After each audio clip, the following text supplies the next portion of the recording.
જય ભીમ નમો બુજાય સાથીઓ, મારી સાથે રમેશભાઈ વાઘેલા છે, એ સમાજના ઉપપ્રમુખ છે અને સાથે સાથે રણજીતભાઈ છે ઉર્ફે અદા, બરાબર ને અદાભાઈ? તો એ સિવાયના 51 સભ્યો છે, 53 સભ્યોની આ મહેનત છે અને સમાજે તો એને પ્રોત્સાહન દેવાનું હોય છે. તો રણજીતભાઈ, આજે તમને કેવું એક્સાઇટમેન્ટ થાય છે? આજે ગેટ ખુલ્લો મૂકવામાં આવે છે ત્યારે બહુ જ ખુશીનો માહોલ છે. આજે 53 જણાને એમ થાય છે કે આજે કામ અમારું પૂર્ણ થયું. બરાબર છે, બરાબર. અને ડોક્ટર આંબેડકર યુવા ગ્રુપના 53 જણાના સહયોગથી આજે કામ પૂર્ણ થયું. આજે ગેટ ખુલ્લો મૂકવામાં આવશે. બરાબર. રમેશભાઈ, તમારે કયો મેસેજ દેવો છે બધા તમામને કે આવી રીતે ગેટ દરેક જગ્યાએ હોવા જોઈએ કે નહીં?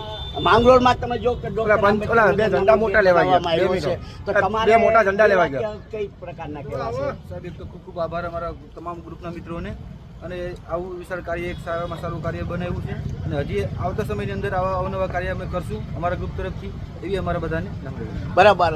ડૉક્ટર બાબા સાહેબ આંબેડકર છે સર્વ જ્ઞાતિ માટેના છે અને અહીંયાથી ડાયરેક્ટ એન્ટ્રી થશે ત્યારે બંદર વિસ્તાર એક બાજુ જાય, એક બાજુ લીમડા ચોક જાય, એક બાજુ બસ સ્ટેશન જાય. તો બધા કહે છે કે આ કઈ જગ્યા છે? તો ભાઈ doctor Ambedkar Nagar, doctor Ambedkar Nagar, doctor Ambedkar Nagar છે. તમને 53 સભ્યોને ખૂબ ખૂબ સાધુવાદ, ખૂબ ખૂબ મંગલ કામનાઓ.